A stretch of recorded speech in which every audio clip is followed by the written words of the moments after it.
Somewhere in the bowels of the city that never sleeps, Kevin McCullough, radio host with Salem Media, is a man also not sleeping. Syndicated radio talk show host Kevin McCullough. And that guy would like a word with you. Many of you know him as Vostradamus. Of course that Kevin show is going to be great. The only thing that could be greater, of course, would be that Donald show. But we don't have that, so we have that Kevin show. Featuring the music of Dick Tunney and the Dream in Color Orchestra.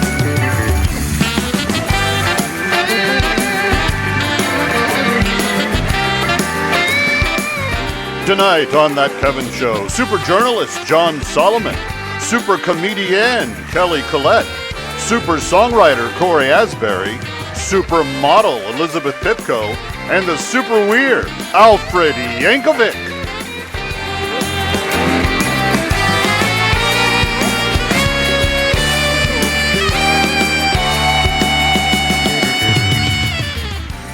And now, live from Times Square, where Bradley Cooper's new fake nose has been confused for the shark fins of Jamaica Bay, here's That Kevin!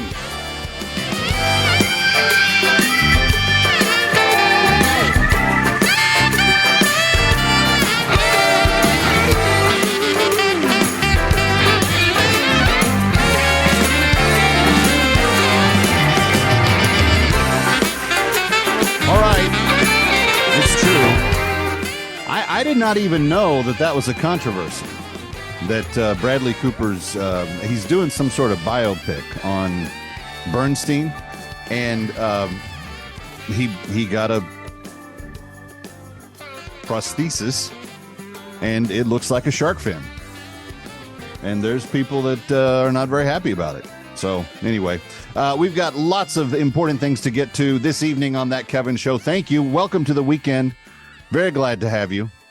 It is an interesting time in the election cycle of 2024 because the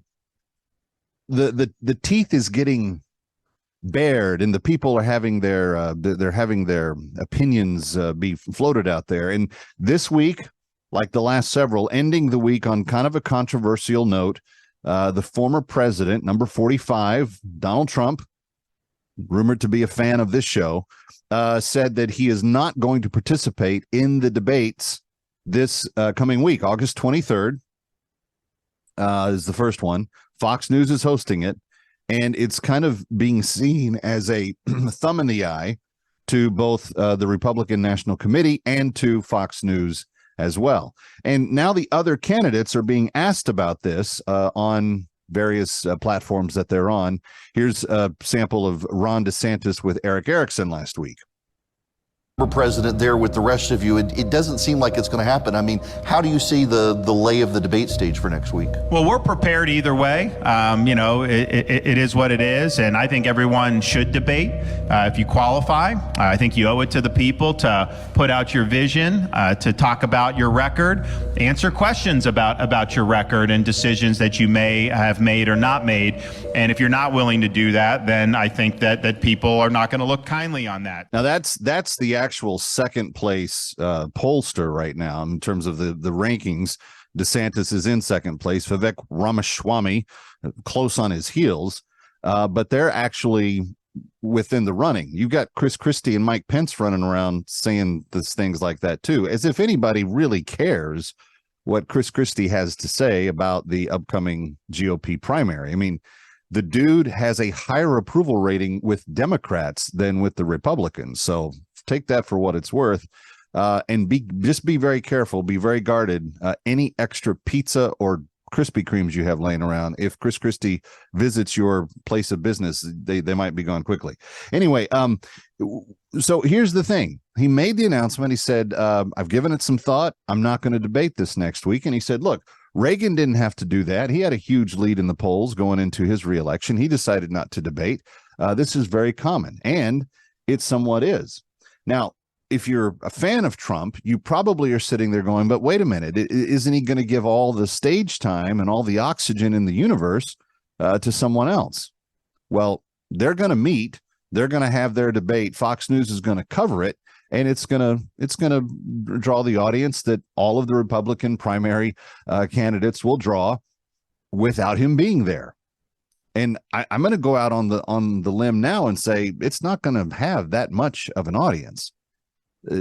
Donald Trump is the Republican superstar right now, and if he is doing something competitively against that time slot at the same time, you can be pretty darn sure they're not going to be that worried about what Mike Pence and Chris Christie or even Vivek Ramaswamy or Ron DeSantis have to say. They're going to be somewhere else taking a listen to what Donald Trump has to say. But it's important that he pick the right place, right? So where's he going to be? On the X platform, formerly known as Twitter. It's really bothersome that we have to do that. Appearing on X, formerly known as Twitter. I feel I have like bad Prince reruns, you know, the artist formerly known as. Anyway, but that's where he'll be on the Tucker Show. Now, you may be saying, Kev, why is that significant? Well, just take a look at some numbers. On a given night, between 7 and 11 p.m. Eastern time, Fox News garners, and they are head and shoulders above everybody else in the cable news universe. They shoulder about 2.23 million viewers in those 4 hours. You count every single person that's watching, they get about 2.2 million people watching on a given night. Not bad.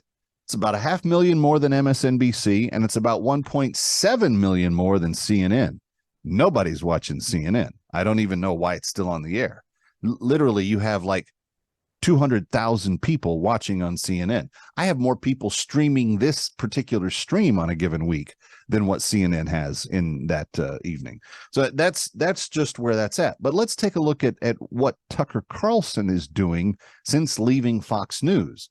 If you go back and you just take the last 5 episodes of his Twitter only or X platform only show, he's averaging 28.2 million viewers per episode. That's nearly 15 times the audience of Fox News for that same given night. So if you're talking about 30 million people viewing, and Vivek Ramaswamy just sat with him, he had 38 million. The Tate brothers were on with him a couple of weeks ago. They had 44 million. I will guarantee you Donald Trump's appearance with Tucker on X is going to shatter whatever previous record he has. So look for 50 million or above in terms of audience on the Trump sit down. But this is what they're going to do. He's going to be with Tucker on the alternative platform, presenting whatever he wants to present in a less filtered format than he's going to have in the debate.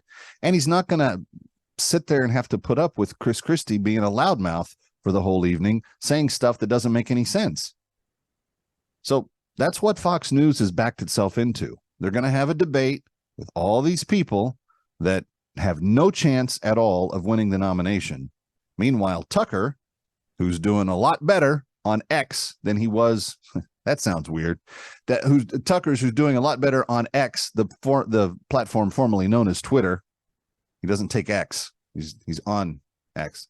Elon, you got to do something about this. It's terrible. But anyway, he's gonna score more audience with Tucker on the same night with the alternative platform and the different ways that's delivered than he will on the. Now, there's one other reason why he shouldn't bother debating these guys. There's brand new NPR poll that's out just yesterday. Just yesterday, this poll from the National Public Radio, not exactly your conservative bastion of journalism, not exactly at all, but NPR released a brand new poll yesterday that shows that among independents, not in the GOP primary, but in a head-to-head election were it held today with the current president, Joe Biden, who's likely the Democratic nominee, that Donald Trump would thrash him 48-40. He has an 8-point lead amongst independents. You're going to count on Republicans voting Republican, Democrats voting Democrats. Where this election, the difference that it will be made in is in the independent category. And right now, he's absolutely throttling Joe Biden. Well, why is that? Partly because of the continued phony indictments that keep getting filed. And shoehorned into his calendar. Now they're trying to make the court dates correspond with Super Tuesday so he can't campaign and all this stuff. Keep doing that, man. Just keep going down that path. You know what's going to happen? You're going to make him more and more popular. You're turning him into a political martyr, the likes of which the country's never seen. But we've never seen an administration be this corrupt and act this badly and go to this kind of level of Marxist measures to keep their opponents out. So people are watching with their eyes saying, we're losing America. Who's fighting for America? They don't have to watch a debate to figure that out. And that's why Donald Trump's not going to do the debate. He's going to have a bigger audience.